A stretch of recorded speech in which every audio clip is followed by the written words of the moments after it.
Israel ఊహించని స్థాయిలో ఇజ్రాయెల్‌కి నష్టం జరుగుతుందని చెప్తున్నారు. ఇప్పటివరకు వస్తున్న సమాచారం ప్రకారం ఆపరేషన్ లయన్ రైజింగ్ లయన్ అనేది ఇజ్రాయెల్ స్టార్ట్ చేసింది 13వ తేదీ. దానికి ప్రతీకారంగా ఆపరేషన్ ట్రూ ప్రామిస్ 3 ఫేజ్ 3 అనేది ఇది చేసింది. ఎందుకంటే ఆపరేషన్ ట్రూ ప్రామిస్ అనేది 2024 ఏప్రిల్‌లోను, 2024 అక్టోబర్‌లోను ఇరాన్ ఇజ్రాయెల్ మీద దాడి చేసింది. అప్పుడు అంత నష్టం ఇజ్రాయెల్‌కి జరగలేదు. అయితే ఇప్పుడు ఆపరేషన్ ట్రూ ప్రామిస్ ఫేజ్ 3లో మాత్రం ఇప్పటి వరకు అందుతున్న సమాచారం ప్రకారం 400 మిసైల్స్‌ని ఇరాను ఇజ్రాయెల్ మీద వేసింది. ఈ 400 మిసైల్స్‌లో రకాలు చెప్పాలంటే డ్రోన్స్ ఉన్నాయి, రాకెట్లు ఉన్నాయి, క్రూయిజ్ మిసైల్స్ ఉన్నాయి, బాలిస్టిక్ మిసైల్స్ ఉన్నాయి, హైపర్ సోనిక్ మిసైల్స్ ఉన్నాయి. ఈ 5 రకాల మిసైల్స్‌ని చేసింది. అయితే ఇజ్రాయెల్ దగ్గర వీటిని అడ్డుకునే టెక్నాలజీ కూడా బలంగానే ఉంది. యారో 3 ఉంది, డేవిడ్ స్లింగ్ ఉంది, ఐరన్ డోమ్ ఉంది. అవి కాకుండా అమెరికాకు సంబంధించిన ప్యాట్రియేట్, తర్వాత జోర్డాన్ సంబంధించిన కొన్ని డిఫెన్స్ సిస్టమ్స్ ఇవి కూడా ఇరాన్ వేసే మిసైల్స్ ని ఎదుర్కొంటుంది. ఎందుకంటే ఇరాన్ సిరియా, జోర్డాన్ భూభాగం అంటే ఆకాశం మీద పొయ్యి మాత్రమే వెయ్యాలి, వేరే మార్గం లేదు వాళ్ళకి. కాబట్టి జోర్డాన్ దాన్ని అడ్డుకుంటుందని చెప్తున్నారు.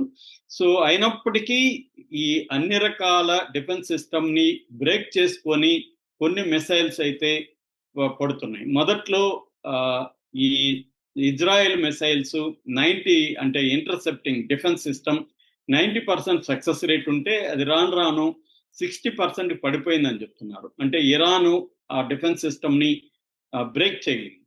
ఇప్పుడు మనం 2 రకాల ప్రమాదాల గురించి ఫస్ట్ మాట్లాడుకుందాం. ఈ 2 రకాల ప్రమాదాలలో ఒకటి క్లస్టర్ బాంబు, రెండోది పతా అనే hypersonic missile. First cluster bomb అంటే ఏంటి, దీని ఎన్ని దేశాలు బ్యాన్ చేశాయి, ఇరాన్ ఇలా వేయడం ఇల్లీగలా లీగలా, ఈ విషయాలు మాట్లాడదాం. సో ఈ క్లస్టర్ బాంబ్ అంటే అర్థం ఏంటంటే దీన్ని క్లస్టర్ మ్యూనిషన్ అని కూడా అంటారు. అంటే ఒక బాంబులోనే అనేక చిన్న బాంబులు ఉంటాయని మనం అందరికి అర్థమయ్యేటికి చెప్పాలంటే బాంబులెట్స్ అంటారు. ఈ ఒక పెద్ద దాంట్లో అనేక చిన్నవి స్ప్రెడ్ అయిపోతాయి. స్ప్రెడ్ అయిపోయి ఇది ఒక 8 కిలోమీటర్ల రేడియస్ వరకు కూడా వెళ్ళిపోవద్దు. ఒక చోట వేస్తే 8 కిలోమీటర్ల రేడియస్ లో స్ప్రెడ్ అయిపోతాయి. ఒక 20 50 అలాగా స్ప్రెడ్ అయిపోతాయి. సో స్ప్రెడ్ అయిపోయి వాటి వల్ల దెబ్బ తగులుతుంది, అంటే ఎక్కువ నష్టం జరుగుతుంది. ఇది హైట్ 7 కిలోమీటర్ల పై నుంచి అక్కడే చీలిపోతాయి అన్నమాట. సబ్ మ్యూనిషన్స్ అంటారు వీటిని. అంటే చిన్న చిన్న బాంబులు అనుకోవచ్చు. చిన్న చిన్న బాంబులుగా చీలిపోయి ఆ 8 కిలోమీటర్ల రేడియస్ లో పడతాయి. ఇందులో ఒక డేంజర్ ఏంటంటే యుఎక్స్ఓ అంటారు. యుఎక్స్ఓ అంటే అన్ఎక్స్ప్లోడెడ్ ఆర్డినెన్స్ అన్నమాట.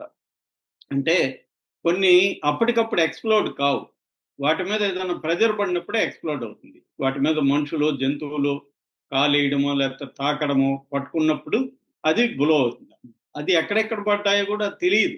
సో ఇది ఇంకా డేంజర్ అనమాట.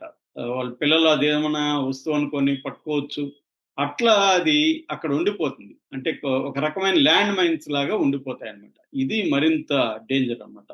సో ఇది ఎక్కువగా డిస్ట్రక్షన్ చేయగలుగుతుంది. ఇది ఒక్కొక్కసారి ఒక పెద్ద బాంబు ఒక దాని నుంచి వేస్తే, అంటే మిసైల్స్ ద్వారా వేస్తారు, వీటిని ఆర్టిలరీస్ ద్వారా వేస్తారు, షెల్స్ ద్వారా వేస్తారు, ఎయిర్ క్రాఫ్ట్ ద్వారా కూడా ఇది వేస్తారు. ఇది ఇప్పుడు ఇజ్రాయెల్లో వేశారని దానివల్ల పెద్ద నష్టాలు జరుగుతున్నాయనేది అంటున్నారు. ముఖ్యంగా 2 నగరాల్లో వేశారని చెప్తున్నారు. ఓర్ ఎహూడా అనే నగరంలో, తర్వాత అజోర్ అనే నగరంలో వేశారని ఐడిఎఫ్ ఇజ్రాయలీ డిఫెన్స్ ఫోర్సెస్ వాళ్ళ ప్రతినిధి ప్రకటించారు. అయితే ఇది ఎన్ని వేశారని చెప్పలేదు. వాళ్ళు ఈ 2 నగరాల్లో మాత్రం వేశారనేది ప్రస్తుతానికి చెప్పారు తప్ప ఎన్ని అనేది చెప్పట్లేదు. అయితే దీన్ని 2008లో కన్వెన్షన్ ఆన్ క్లస్టర్ మ్యూనిషన్ అనే ఒక ఒప్పందం జరిగింది. ఈ ఒప్పందంలో 111 దేశాలు సంతకం చేశాయి. 12 ఎంటిటీస్ అంటారు, అంటే దేశాలు కానీ నాన్ సావరెన్ టెరిటరీస్ ఉంటాయి, అవి కూడా సంతకాలు చేశాయి. ఓవరాల్ గా 111 దేశాలు అనుకోవచ్చు. 111 దేశాలు సంతకం చేశాయి కాబట్టి వాళ్ళు దాదాపు 90% ఉత్పత్తిని ఆపేశారు ఆ దేశాలు. వీటిని అసలు తయారు చేయడమే మానేశారు.